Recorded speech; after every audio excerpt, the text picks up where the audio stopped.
India versus West Indies మధ్య ఢిల్లీలో జరుగుతున్న రెండవ టెస్టు తొలి రోజున మ్యాచ్ చూడడానికి చాలా తక్కువ మంది ప్రేక్షకులు వచ్చారు.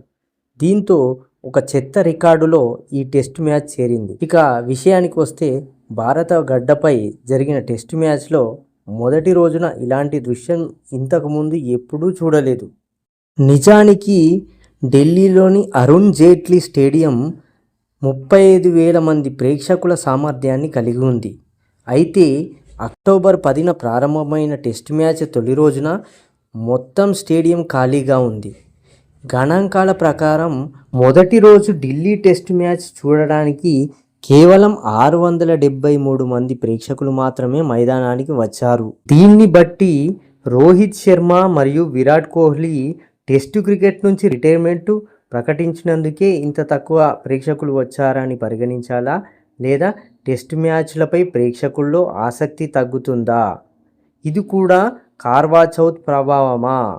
పెద్ద ప్రశ్న ఏంటంటే ఇది కార్వా చౌత్కు సంకేతం కాదా అని ఒక డౌట్ వస్తుంది. ఇంత తక్కువ మంది ప్రేక్షకులను ఎప్పుడూ చూడలేదు.